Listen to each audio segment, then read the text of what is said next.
વાલા મુક્તો, આજથી 142 વર્ષ પૂર્વે વિક્રમ સંવત 1939માં વડતાલ ધામમાં અતિ ધામધૂમીપૂર્વક ભવ્યતાપૂર્વક દીપોત્સવ ઉજવાયો. દિવાળીના નવલા દિવસો હતા. બેસતા વર્ષનો અન્નકોટ ભરાયો. બધા જ સંતો ભક્તો આનંદમાં હતા.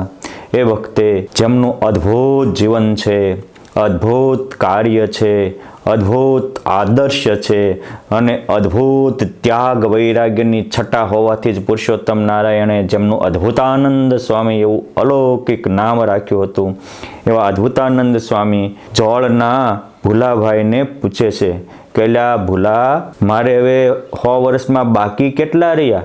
સ્વામી, તમારો જન્મ ક્યારે થયો? એ 1839માં 72 વર્ષ પછી 4 દિવસ ગયા ને તે દી જન્મ થયો હતો. હા સ્વામી, કારતક સુદ ચોથ. હા, એ ચોથ નહીં, બસ 72 વર્ષ પછી ચોથા દિવસે. હા, તો હવે તમારે 100 વર્ષમાં 4 દિવસ બાકી રહ્યા. તો આજથી ચોથે દિવસે મહારાજ મને અનંત મુક્તો સાથે તેડવા આવશે ને હું અક્ષરધામમાં જઈશ. અરે સ્વામી, આપ જેવા સંતો ધરતી ઉપર રહે એ અમારા જેવા મુમુક્ષના ભાગ્યના દ્વાર કહેવાય.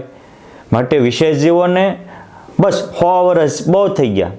અરે આત્માનંદ સ્વામી તો 100 વર્ષ રહ્યા હતા. એ બધા સ્વતંત્ર મૂર્તિ કહેવાય. મારે તો 100 વર્ષ જીવવાનો સંકલ્પ હતો. 100 વર્ષ પૂરા થાય એટલે હું પુરુષોત્તમના ધામમાં જઈશ. આ વાત અદ્ભુતાનંદ સ્વામીના નાના ભાઈ, જે સ્વામીના જ ઉપદેશથી પરમહંસ થયા હતા, એવા નાના નિષ્કામાનંદ સ્વામીએ સાંભળી એટલે એ રડી પડ્યા કે સ્વામી, તમે જાશો ને મારો મારો વાલીડો મારા વગર નહીં જીવી શકે.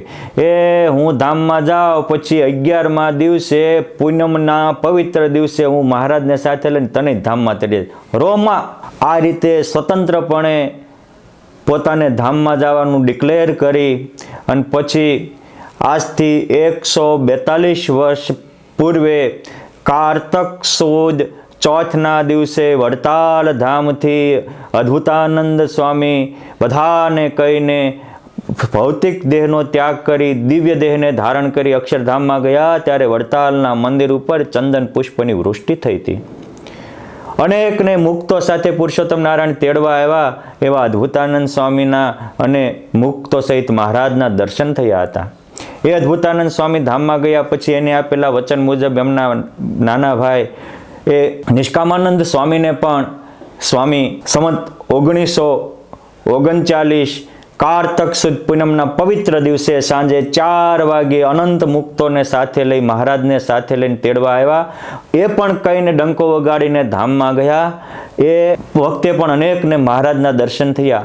આવા અદ્ભુતાનંદ સ્વામીના થોડા અદ્ભુત પ્રસંગો આપણે એમની પુણ્ય સ્મૃતિ નિત્ય નિહાળીએ. આ પ્રસંગો સંપ્રદાયની ઓરિજિનલ પરંપરાની ઝાંખી કરાવે એવા છે.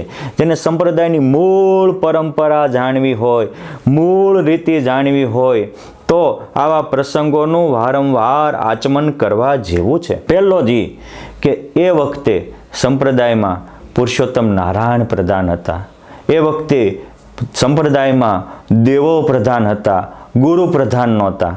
એટલે એ ભુલા ભગત મૂળ ગોપાળાનંદ સ્વામીના શિષ્ય, યોગ સમ્રાટ ગોપાળાનંદ સ્વામીની કૃપાથી એને ભૂર્યો નાગ મૂકીને મુસલમાનના માથા ઉપર પગ દઈને ત્યાં જોળમાં મંદિર બંધાયું હતું. આટલા એ ગોપાળાનંદ સ્વામીના શિષ્ય હોવા છતાંય કાયમ અદ્ભુતાનંદ સ્વામીની સેવા કરતા હતા. એ નંદ સંતોની મૂળ પરંપરા એ હતી કે પ્રત્યેક પંચવર્તમાન યુક્ત સંતો એ સારા છે, પુરુષોત્તમના પ્યારા છે અને સેવાથી આ મારા ને તમારા સૌના ઉદ્ધાર કરનારા છે. આ ઓરિજિનલ પરંપરા.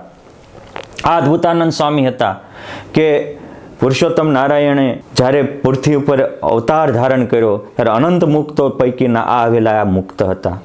મૂળ વાત છે સુરેન્દ્રનગર જિલ્લાના કડુ ગામમાં સંઘા પટેલ કડવા પાટીદાર થયા.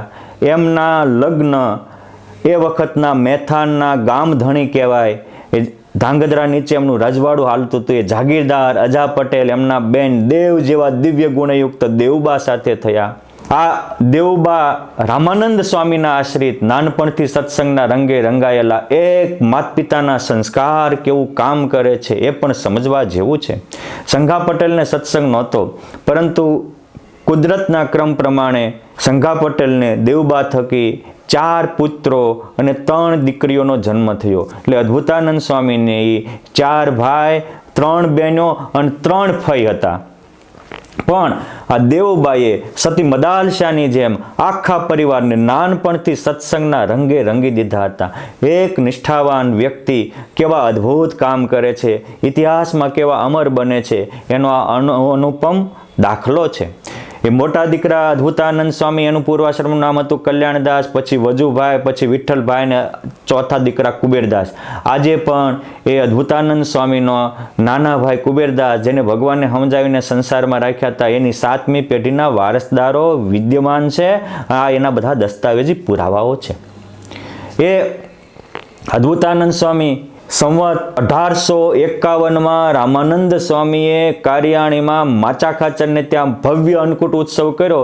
ત્યારે એ રામાનંદ સ્વામીના હાથે વર્તમાન ધારેલા એ 12 વર્ષના કલ્યાણદાસ સત્સંગના રંગે રંગાયા, રામાનંદ સ્વામીને સેવેલા.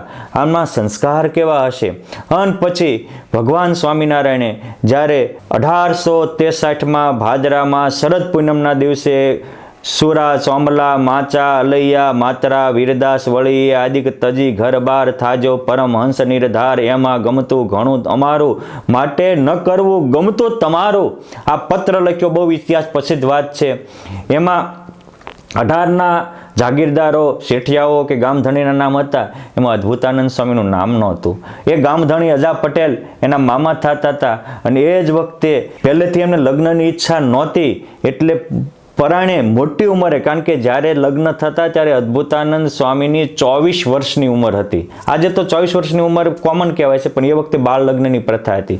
પરંતુ સ્વામીને મોટી ઉંમરે લગ્ન થતા હતા, મેથાણમાં જ થતા હતા. અને એમના જેના પરિવારમાં લગ્ન થતા એ પરિવાર પણ સત્સંગના રંગે રંગાયેલો હતો. મેઇન તો અજા પટેલે જ આ બધું જ વિધિ કરેલો. એટલે અજા પટેલના મુખ્યપણે આખું જાન ને બધું જ ચાલતું હતું. એમાં પુરુષોત્તમ નારાયણનો પત્ર આવ્યો ખેપિયા દ્વારા. અજા પટેલી લગ્નના જાનના માંડવેથી હાલતા થયા ત્યારે ભાણો કહે છે કે મામા મને તો વાંચવા દો. કે તારે શું વાંચવું કામ છે, આમાં તારું નામ નથી, મારું જ છે, વાંચવા તો દો. અને વાંચ્યું કજા, વીરા, માચા, સુરા, સોમલા, માતરા, મામૈયા. એમાં લખ્યું કે મામા આમાં મારું છે. ક્યાં? તો કે આદિ. આ 3 પ્રકારના જીવ હોય, બુદ્ધ, પ્રબુદ્ધ અને અબુદ્ધ. અબુદ્ધને તો માથામાં લમણામાં લાગે તો બુદ્ધિ ન જાગે, એ અબુદ્ધ છે મોટા ભાગના. પણ કોઈક સમજાવે અને સમજી જાય, જેમ વાલિયા લૂંટારાને નારદજીએ કીધું કે ઉગરવું હોય તો ઈશ્વરની આરાધના કરીને સમજી ગયો. અનેક તર્ક વિતર્કથી ભરેલા નરેન્દ્ર અને રામકૃષ્ણ પરમહંસે કીધું કે પામવું હોય તો ઈશ્વરની આરાધના કર. એ વંદનીય વિવેકાનંદ સ્વામી બન્યા. આ બધા બુદ્ધ છે, સમજાય. અને પ્રબુદ્ધ તો સ્વયં જાગૃત હોય. ખાલી આદિ શબ્દમાંથી સંસારને છોડી અને હાલી નીકળ્યા. અને પછી પુરુષોત્તમ નારાયણને જ્યારે 1864માં મહારાજે ભુજમાં સુરજબાના યજમાન પદે મોટો અન્નકૂટ ઉત્સવ કર્યો. ભુજમાં ગયા, ભગવાનને સન્માન કર્યું અને પછી બધાને રાખ્યા. પણ આ મીંઢોળ બંધાનું નામ જોયું ને કીધું કે તમે. ત્યારે અજા પટેલે વાત કરી, મહારાજ કે આ તો અદ્ભુત કામ કરીને આવ્યા. પુરુષોત્તમને પામવા માટે તો આવા ખરા ખપવાળા મુમુક્ષુની જરૂર છે. અદ્ભુત કામ કર્યું, માટે તમારું અદ્ભુતાનંદ સ્વામી નામ રાખીએ છીએ. એમ પુરુષોત્તમ નારાયણે નામ રાખીને જેના કામને અમર બનાવ્યું હતું, જેના જીવનને અમર બનાવ્યું હતું, સમજાવીને પછી પુરુષોત્તમ નારાયણે અન્યને તો ઘરે મોકલ્યા હતા, પરંતુ અદ્ભુતાનંદ સ્વામી આજીવન પરમહંસ રહ્યા. આવી રીતે લગ્નના માંડવેથી પરમહંસ થવા હાલી નીકળેલા. પછી એમના બીજા નંબરના ભાઈ વજુભાઈ એ અદ્ભુતાનંદ સ્વામીને સમજાવવા આવ્યા. ત્યારે બાપ આ તો જાગતા સાધુ, જીવતી જ્યોત. આપણે કહેવાય છે ને જ્યોતથી જ્યોત જગે, પણ જ્યોત જલતી હોય તો બીજી જગે ને. આ જગતી જ્યોત હતી. આમાં જ્ઞાનની જ્યોત જગતી હતી, પ્રેમ ભક્તિની જ્યોત જગતી હતી, વૈરાગ્યની જ્યોત જગતી હતી, ધર્મ નિયમની જ્યોત જગતી હતી, પ્રગટ ભગવાનને પ્રગટ સંતની સેવનની જ્યોત જગતી હતી. એટલે એ અદ્ભુતાનંદ સ્વામી એના ભાઈને પણ એવું વાત કરી કે સુખી થવું હોય તો સંસારમાં નો રહેવાય. અબજો જન્મ સંસારમાં હરામ કર્યા, એકવાર ઘનશ્યામ માટે જીવી જાઓ, અલૌકિક યુગો સુધીનો આરામ મળે. ઈંડામાં રહેલા બચ્ચાને પાંખું જોઈતી હોય તો કોચલા તોડવા પડે, એમ પુરુષોત્તમ નારાયણને પામવાની આજ્ઞા ઉપાસના રૂકી પાંખું જોતી હોય તો સંસારના કોચલા, અહમ મમત્વના કોચલા તોડી નાખવા પડે. એ મખમલના કપડામાં માંદરપાટના થીંગડા ન હોય, એ મનુષ્ય દેહથી ભોગવીને વગોવાના ન હોય. વિઠ્ઠલ વજો જાગી જા અને પુરુષોત્તમમાં લાગી જા, બેડો પાર થાય. અને એ જાગી ગયા અને લાગી ગયા પુરુષોત્તમ નારાયણ. ચૈતન્યના આનંદને માનનારાનું નામ ચૈતન્યાનંદ સ્વામી રાખ્યું. એ નાના ચૈતન્યાનંદ સ્વામી તરીકે સત્સંગમાં પ્રસિદ્ધ થયા. એમના ભાઈ વિઠ્ઠલભાઈ આવ્યા, એમને પણ ભક્તિનો અને વિરક્તિનો રંગ લગાવ્યો અને એ પણ સંસાર છોડીને લેવા આવેલા પુરુષોત્તમ નારાયણને પામમાં તત્પર થયા. એને પણ પરમહંસ કરી પુરુષોત્તમ નારાયણ એનું નિષ્કામાનંદ સ્વામી રાખ્યું, જે નાના નિષ્કામાનંદ સ્વામી હતા. ચોથા ભાઈ આવ્યા, એ પણ ઘરે જવા તૈયાર ન થયા. ત્યારે એની બહેનોએ અને ફઈઓએ આવીને કીધું, મહારાજે કીધું કે જાઓ આ કુબેરદાસ, તું કુબેરનો ધણી થાય, સંપત્તિ વધશે અને તમારી આબરૂ પણ હાથ પેઢી સુધી અકબંધ રહેશે. આ અદ્ભુતાનંદ સ્વામી હતા. અદ્ભુતાનંદ સ્વામીના અનેક અલૌકિક પ્રસંગો છે, પણ મારે મૂળ સંપ્રદાયની પરંપરાને સમજાવવા માટેના થોડા પ્રસંગો કહેવા છે કે એ વખતે બધા સંતો એકબીજાના પૂરક હતા, બધા વિઝનરીય સંતો હતા. એટલે આ મારો આ તારો એવા સત્સંગમાં અહમમત્વના વાડાથી એ બારા હતા. આ અદ્ભુતાનંદ સ્વામી 1931-32ની સાલમાં જુનાગઢ દેશમાં ફરવા ગયા. ગુણાતીતાનંદ સ્વામીના બધા શિષ્યો હતા. એ વખતે તો ગુણાતીતાનંદ સ્વામી તો ધામમાં ગયા હતા. તેમ છતાંય જો સત્સંગની કેવી ઓરિજિનલ પ્રથા છે, એ વખતે માળીલા ગામના દેહાવાળા અદ્ભુતાનંદ સ્વામીનું અદ્ભુત જીવન જોઈને, અદ્ભુત વ્યક્તિત્વ જોઈને પ્રભાવિત થયા અને એક સાથે એમને 200 વીઘા જમીન ભેટ આપી. ત્યારે કહે છે કે આ મારે કામની નથી, જુનાગઢ પ્રદેશમાં છે, આનો લેખ તમે જુનાગઢ મંદિર રાધારમણ દેવને કરી આપો. આ હતી આપણી મૂળ પરંપરા. આજે તો ઘણા પોતાને સૌથી મોટા ગુરુ માનતા હોય છે, પરંતુ જો પૈસો મળતો હોય, ક્રેડિટ મળતી હોય તો એ ગમે ત્યાંથી ક્રેડિટ માટે બધા જ સત્સંગનો સંપત્તિ ભેગી કરી અને પછી એ દાતા બનીને દાન કરે છે. આ બહુ આશ્ચર્યની વાત છે. જે પુરુષોત્તમ નારાયણ હારે વાતો કરનારાના જીવનો કેવા અદ્ભુત છે, કેવા એમના જીવનના અલૌકિક પ્રસંગો છે. એ અદ્ભુતાનંદ સ્વામી વારણામાં હનુમાનજી પધરાવે તો આજે પણ હજારોના કામ થાય એવું દિવ્ય દેવતા આવે. કેમ છે? એમનું જીવન દિવ્ય દેવતાથી ભરેલું છે.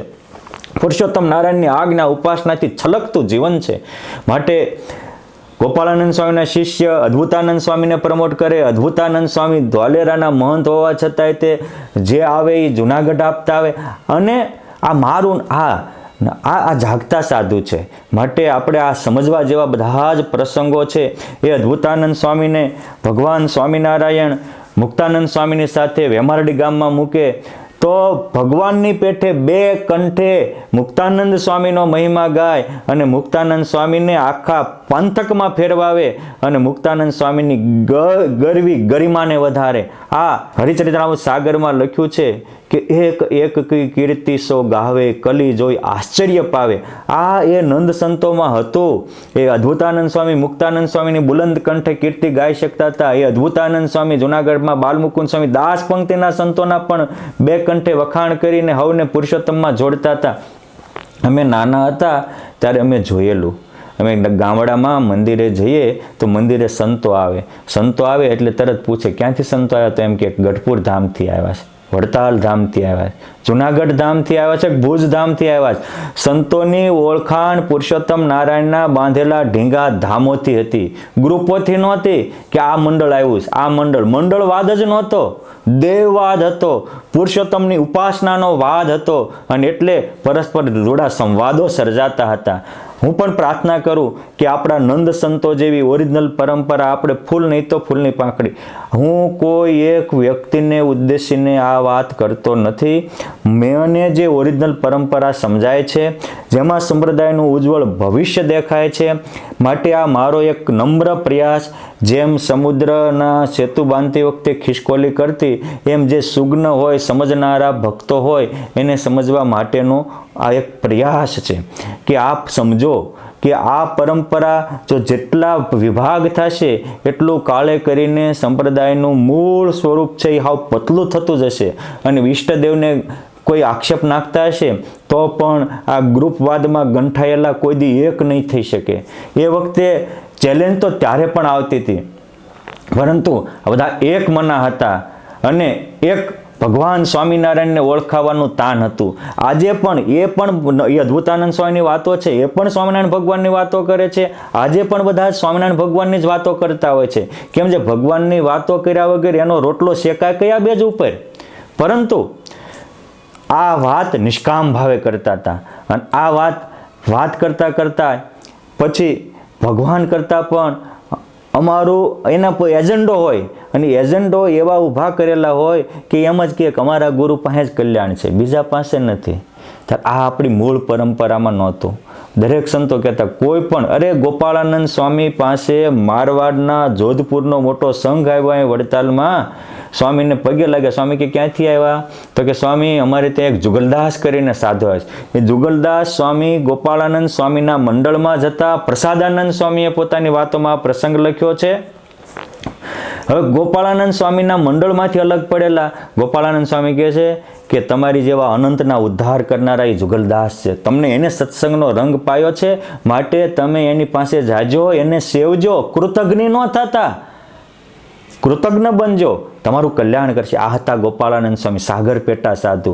સત્સંગથી થોડા દૂર ગયેલા હોય અને એનો સંગ અહીં આવે તો પણ એક પણ નેગેટિવ વાત એના મગજમાં ન નાખે કે ભાઈ એને સત્સંગ કરાવ્યો છે અને એને અહીંયા મોકલ્યા છે, કેટલું એને સદભાવ હશે. આ આપણી મૂળ પરંપરાઓ હતી. આજે આપણે આ ઓરિજિનલ સંપ્રદાયની પ્રથાને સમજશું તો સંપ્રદાયમાં પાછો સુવર્ણનો યુગ આવશે. આ એક નંદ સંતોના જીવનો આપણે સમજવા જેવા છે. એમનો ત્યાગ વૈરાગ્ય અજોડ હતો. જ્યારે અહીં વસો ગામમાં ગયા તો વસોના એ વખતના જે કોઈ જાગીરદાર હતા કચ્છિયાભાઈ કરીને, અદ્ભુતાનંદ સ્વામીને 12 વાર કાઢી મૂક્યા તો 13મી વાર ગયા. ભિક્ષા ન મળે, અપમાન થાય. આ એને પુરુષોત્તમ નારાયણ ઓળખાણ હતા એટલે ઓળખવા માટે એ રાત દી મહેનત કરતા હતા. ભગવાન ઓળખાણા એનું માપ હું એ નહીં, ભગવાન ઓળખાણા હોય એ બીજાને ઓળખાવા માટે ઘસી નાખે પોતાની કાયાને. દરેક મોટા સંતોએ આ કર્યું છે. એટલે કોઈ બ્રહ્મરૂપ વર્તે છે કે નથી વર્તતા એનું માપ શું? આવું જ્યારે ગોપાળાનંદ સ્વામીનો પ્રશ્ન પૂછો ત્યારે કે જે બ્રહ્મરૂપ વર્તતા હતા એ સંતો જે કરતા હતા એમ કરે, એ રહેતા હતા એમ રહે અને એ સમજતા એમ સમજ્યા. રહેતા એમ રહેવું, કહેતા એમ કરવું, કરતા એમ કરવું અને સમજતા એમ સમજવું. આ જો એની રીત આપણી રે બીજી રીતે બાદ આ ઓરિજિનલ પરંપરામાં આપણે હોઈએ તો સમજવાનું કે આપણા ગુરુજનોનું વર્તન બ્રહ્મરૂપ છે. હજી મોટા સંતોની રીતથી બારું હોય, એ જે પરંપરા માટે પરમહંસો કરતા હોય, એ પરંપરા માટે જે સૌને આદર સત્કાર આપતા હોય, એ આપણામાં આવે ત્યારે જ આપણામાં વાસ્તવિક મૂળ સંપ્રદાયની પરંપરાની રીત આવી સમજવી. આ અદ્ભુતાનંદ સ્વામી એવા હતા કે દુષ્કાળમાં અહીંયા વડતાલમાં આવેલા 69 કાળમાં તો સ્વામિનારાયણ ભગવાને ત્યાંથી અનેક સત્સંગીઓના દીકરાઓને કાળ ઉતરવા ચરોતરમાં મોકલ્યા હતા. અદ્ભુતાનંદ સ્વામી પોતે ભિક્ષા માગવા જાય અને ભિક્ષામાં આવેલું એ સત્સંગીના દીકરાઓને જમાડી અને પોતે તો કાચું પાકું ફળ ફૂલ કે પાંદડા ખાઈને જીવન નિર્વાહ કરતા. આ પુરુષોત્તમ નારાયણ સમજાતા એટલે પુરુષોત્તમ નારાયણના સંબંધમાં આવેલા પૂરો સત્સંગનો હોય, સત્સંગીના દીકરા હોય એના પ્રત્યે પણ આવો સદભાવ ને દિવ્ય ભાવ રાખતા હતા. આ ભગવાનની રીત છે. નંદ સંતોમાં પણ એ દેખાય. ગુણાતીતાનંદ સ્વામી વગેરે હોકા મેળી રાખતા હતા. ભાઈ સ્વામિનારાયણ ભગવાનનું ભજન કરશે તો સારું થશે, નાની મોટી કુટેવ હશે તો વહી જશે. પરંતુ આ મોટા સંતોની ઓરિજિનલ પરંપરા વાલા મુક્તો આપણે સમજવા જેવી છે, જાણવા જેવી છે, માણવા જેવી છે. આ મોટા સંતોની રીત આપણામાં આવે ત્યારે જ પુરુષોત્તમમાં પ્રીતિ થશે અને સાચી સત્સંગની નીતિ સમજાશે. આ અદ્ભુતાનંદ સ્વામી હતા. ભગવાન સ્વામિનારાયણે વડતાલમાં 1872-73માં ભવ્ય રંગોત્સવ કર્યો. પછી સંતોને એકલમડ કરીને ફરવા મોકલ્યા. ત્યારે અમુક કહે છે કે પણ મહારાજ સંતો એકલા જશે ને કોક મારશે તો? એવું સુરા ખાચરે પૂછ્યું. મહારાજ કે એ મારનારામાં કોણ રહ્યો છે? હું છું, પુરુષોત્તમ નારાયણ. પછી એ અદ્ભુતાનંદ સ્વામી ગયા કંજબાઈ ફરતા ફરતા મહારાષ્ટ્રમાં કંજબારી ગામ ગયા. ત્યાંના રાજા નારસિંહજી રાવજી હતા. અદ્ભુતાનંદ સ્વામીનું અદ્ભુત દિવ્ય વ્યક્તિત્વ જોઈ સ્નાન કરતા હતા તો એની પ્રભા હતી. કેમ છે આ વિશ્વમાં જે કનક કાંતાનો યારી હોય અને કીર્તિનો યારી હોય એનામાં કોઈ દી અલૌકિક પ્રભા આવે નહીં. આ એનાથી વિરક્ત હતા. ભાગવતજીમાં લખ્યું છે કે કનક કાંતા કીર્તિનામ, કનક કાંતાને કીર્તિમાં જેને આનંદ છે એને નત ઋષિ લોકેશુ સુખો કચ્ચિત વર્તતે. એ કનક કાંતા અને કીર્તિનો યારીને 3 લોકમાં પણ સુખ થતું નથી.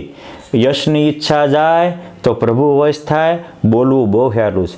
આખા સત્સંગનો ભેગો પૈસો કરી અને પોતે અમે દાનવીર છીએ એમ નોંધાવી અને યશ પોતાના નામે કમાવો એ રિયાલિટી છે. આ યશની ઈચ્છા જાય, કીર્તિની ઈચ્છા જાય તો મૂર્તિ સિદ્ધ થાય. એ કીર્તિની ઈચ્છા આ અદ્ભુતાનંદ સ્વામીને ગઈ કહેવાય. કીર્તિની ઈચ્છા એ ગુણાતીતાનંદ સ્વામી, ગોપાળાનંદ સ્વામીને ગઈ કહેવાય.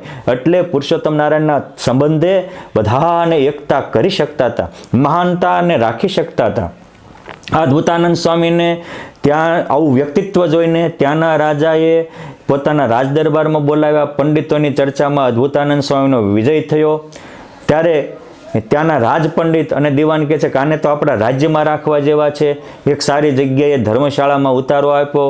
ચારે બાજુ સિપાહીઓ ગોઠવી દીધા અને જ્યોતિષીને જોરાવીને રાજકન્યા આખું રાજપાટ એને સોંપવા તૈયાર થયા. નાનો રાજકુમાર આવતો હતો, એને પૂછ્યું કે આ બધી શું ચાલવલ થાય? અરે સ્વામીજી, આ તો તમારા માટે આનંદની વાત છે. હોનાનો સૂરજ ઉગવાનો છે તમારા માટે. હું અરે આખું રાજપાટ મારા બાપા તમને સોંપી દેવાના, મારી બેન પણ તમારી કરી દેવાના, તમારા લગ્ન થવાના છે બીજા દિવસે. તો હવે આ જાગતો સાધુ છે.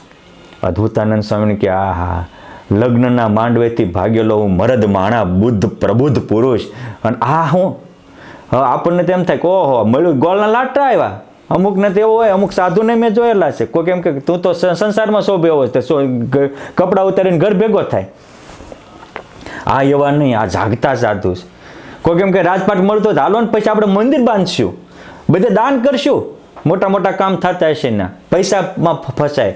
આ એવા નથી, આ જાગતા. આમ ઓરિજિનલ પરંપરા સમજવા જેવી છે. એ રાજકુમાર દ્વારા જાણવા મળ્યું. પછી ત્યાંથી સ્વામી અચાનક રાતના વહેલા ઉઠી અને જ્યાંથી પાણી જવાનું બારણું હોય એમાંથી નીકળીને ઊભી નેળમાં ભાગ્યા તે 8 ગાવ. એટલે આજનું આપણે કહી શકીએ કે 180 કિલોમીટર સુધી વહી ગયા. પછી ત્યાં માલેગાંવ આવ્યું, થોડી ત્યાં ખીચડી જઈમાં, પછી પાછા સાધી થઈ અને બીજું ગામ કાંધી ગામ આવ્યું. સ્વામી ત્યાં નો રોકાણા. માલેગાંવ સંઘવાથી માલેગાંવ ગયા, ત્યાંથી ધુલિયા થઈ અને મેથી ગામ આવ્યા. આ મેથી ગામની પણ સમજવા જેવી વાત છે કે મેથી ગામમાં એક અતીત બાવાજી રહેતા હતા. એ પણ એ વખતે એનો આખો 500 ગામમાં એમનું વર્ચસ્વ હતું. મોટું એમનું રજવાડા જેવું આશ્રમ હતો અને લાખો રૂપિયાની આવક હતી. દેવ જેવી 2 દીકરીઓ હતી. અદ્ભુતાનંદ સ્વામીનું બ્રહ્મચર્યથી ઝળહળતું તેજ, અલૌકિક વ્યક્તિત્વ જોઈ આતીત બાવાને એમ થયું કે આને તો ઘર જમાઈ રાખવા જેવા છે. એટલે સ્વામીને બોલાવીને 2 કન્યા, આવડો મોટો આશ્રમ જે 3-4 ગામનું તો અહીંયા આવક આવતી, આપવા તૈયાર થયા. અદ્ભુતાનંદ સ્વામીને આ ખબર પડી તો ત્યાંથી ભાગ્યા વહેલા ઉઠીને કે વાંધો નહીં, સવારે તમારો દસ્તાવેજ સ્વીકારી છે. એમ થયું કે આને પ્રસ્તાવ સ્વીકારી લીધો. આ જાગતા સાધુ. પછી તો સ્વામી ત્યાંથી ભાગ્યા. મેથી ગામથી તે ફરતા બુરાનપુર ગયા. બુરાનપુરમાં એ વખતે યોગાનંદ સ્વામી, કૃષ્ણાનંદ સ્વામી, નરોનારાયણાનંદ સ્વામી અને ચોથા પ્રેમાનંદ સ્વામી હતા. અને અદ્ભુતાનંદ સ્વામીને જોઈ ગયા. પ્રેમાનંદ સ્વામી ત્યાં સંગીત શીખવા ગયેલા અને અહીંયા સ્વામી મુસ્લિમ બિરાદરને ત્યાં મોટા થયેલા અને આવેલા. એટલે અમુક લોકો જ્ઞાતિવાદમાં ગંઠાયેલા આજે પણ બહુ છે. મહારાજ વખતે તો મહારાજની પ્રભાથી બધા હરખા હાલતા હતા. આજે તો એ જે અમુક પકડાઈ ગયું હોય. આમ તો સંપ્રદાયની રીત એવી છે કે રોટી બોટીના વ્યવહાર ગ્રહસ્થને હોય, ત્યાગીને ન હોય. ત્યાગી જ્યારે દીક્ષા લે ત્યારે એને બ્રહ્મ સંબંધ કહેવાય અને બ્રહ્માગ્નિ ભસ્મસાત કરું તે સર્વ કર્માણી આ ન્યાયે એને બધા જ સંબંધ બળી જાય.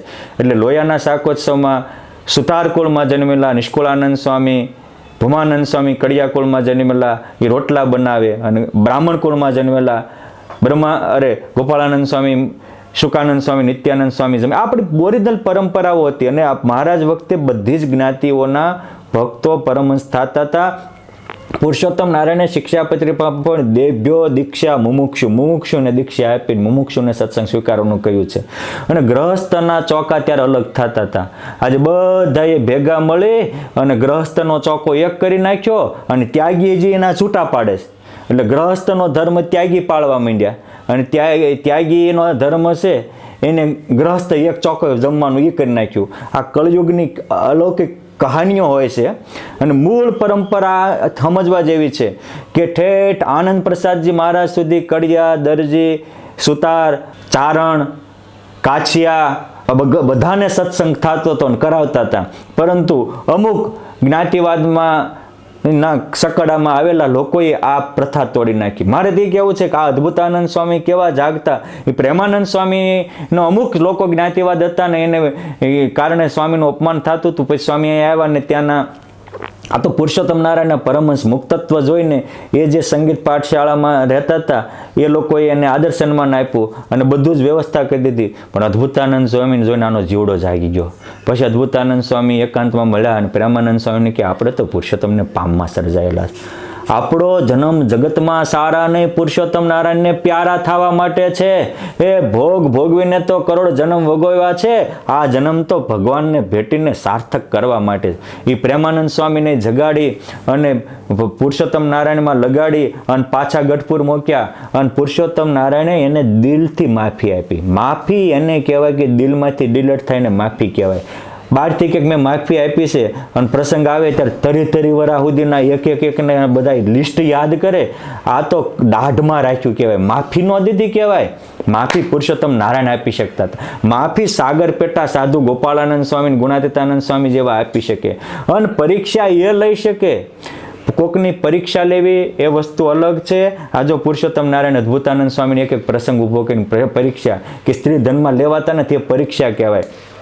અને પરીક્ષાનો અમુક પીરિયડ હોય પણ પરીક્ષામાં 2-3 વર્ષ સુધી કેદખાનામાં નાખી દેવા, નજર ઓલું રાખી દેવું અને અનેક પ્રકારના સ્ટે મૂકી દેવા, આ પરીક્ષા નથી. આ તો માનસિક ત્રાસ છે. માટે અને પરીક્ષા નાનપણની હોય. એક પણ સંપ્રદાયમાં પુરુષોત્તમ નારાયણે પણ અમુક વસ્તુઓ નથી કરી. પ્રેમાનંદ સ્વામી સત્સંગમાં દાખલ થયા અને સારંગી મુકાવી એ 2-3 મહિનાનો પીરિયડ હતો. તો પણ મોટા મોટા સંતોને નિષ્કુળાનંદ સ્વામી કહેતા કે જાજો, એને સમજાવજો, એમાં સત્સંગ કરાવજો. અને આ તો પરીક્ષા એવી લે કોઈ સાધુને હારા મોટા સાધુને મળવાનું જ નહીં. પણ આ પરીક્ષા ન કહેવાય. પછી પુરુષોત્તમ નારાયણ, જોકે મારી ઉપર તો ભગવાનની બહુ મોટી કૃપા કે આવી પરિસ્થિતિમાં જ રિયલી પુરુષોત્તમ નારાયણનો આશરો પક્વ થયો, પુરુષોત્તમ નારાયણની ભક્તિ પક્વ થઈ. માટે આવી કોઈ પણ હેતુથી જેને આવું આપણને દુઃખ આપ્યું એ પણ મારા માટે તો અભિનંદનને પાત્ર છે કે એને આપેલી જે માનસિક ત્રાસ ત્યારે દિલથી પ્રાર્થના થઈ અને પુરુષોત્તમ નારાયણનો અનુભવ થયો. પણ આ બધા જ દિલથી સમજવા જેવા પ્રસંગો છે. પરંપરા સંપ્રદાયની આ છે, ઓરિજિનાલિટી આ છે. આ અદ્ભુતાનંદ સ્વામી એવા હતા વિરલ પુરુષ કે પ્રેમાનંદ સ્વામીને કાઢી અને પુરુષોત્તમમાં જોડ્યા. અને પછી જ્યારે એ સ્વામી ફરતા બહુ મોટો પ્રસંગ છે, પરંતુ લોહિયા ગયા ત્યારે પુરુષોત્તમ નારાયણ ત્યાં હતા. મહારાજ ભેટી પડ્યા અને કહેશે કે લખ્યું છે કે કનક કાંતા સૂત્રાણામ વેષ્ટિતમ સકલમ જગત તાસુ તોસુ વિરક્તયો સ્વ દ્વિભુજો પરમેશ્વર. જે સ્ત્રીને જગતે આખું ધન બંધાયું છે પણ એમાં ન લેવાય 2 ભુજાવાળો ભગવાન છે એ આ અદ્ભુતાનંદ સ્વામી છે. નારી નયન સર જાકુન લાગા સો નર તુમ સમાન રઘુ રાયા. નારીના નયનના સર ન લાગ્યા હોય એવો અદ્ભુતાનંદ સ્વામી. આ પુરુષોત્તમ નારાયણ કોકના વિશેષ વ્યક્તિત્વને જાહેરમાં બુલંદ કંઠે બિરદાવતા હતા.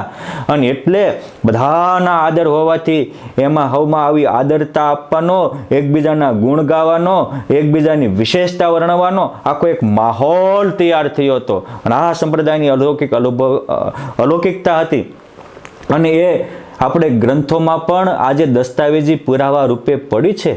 નિષ્કુળાનંદ સ્વામીનો આખો પરચા પ્રકરણના જે છે એ સ્વામીએ પોતાનો એક લખ્યો અને પોતાના ગુરુભાઈઓના આખા સત્સંગના જે હતા સ્વામિનારાયણ ભગવાનના જેટલા પૂર્યા એને અનેક પરચા લખ્યા ને તોય પાછા વારે વારે લખતા જાય. મેં તો જે બન્યું છે એમાંથી લખ્યું લાખમાં ભાગનું એક. લાખ હતા એમાંથી એક લખ્યું છે. કહેતા લખતા ન આવે પાર કહે નિષ્કુળાનંદ નિર્ધાર. બધા થોડા લખ્યા છે પણ બધાના લખ્યા છે. કેમ જે એને પુરુષોત્તમ નારાયણના ઉપાસક હતા એટલે પુરુષોત્તમ નારાયણના સંબંધે જેટલાનું સારું થાય જ્યાં સારું હોય એ બધાને પ્યારા માનતા હતા. અને એક જીવને કોઈ ભગવાનમાં જોડે તો બ્રહ્માંડ ઉગાર્યાનું ફળ આજે પુરુષોત્તમ નારાયણનું વચન એને આ પરમહંસો સ્વીકારતા હતા. માટે આપણે પણ આ પરમહંસોના જીવનમાંથી આવી વિશાળતા પ્રાપ્ત કરીએ, આવી એકતા પ્રાપ્ત કરીએ અને આવા દિવ્ય વ્યક્તિત્વને ખીલાવી અને સત્સંગમાં સુવર્ણ યુગ આવે એવું આપણું વ્યક્તિત્વ નિર્માણ કરીએ એવી મહારાજ મુક્તોના પાવન ચરણોમાં પ્રાર્થના. જય શ્રી સ્વામિનારાયણ.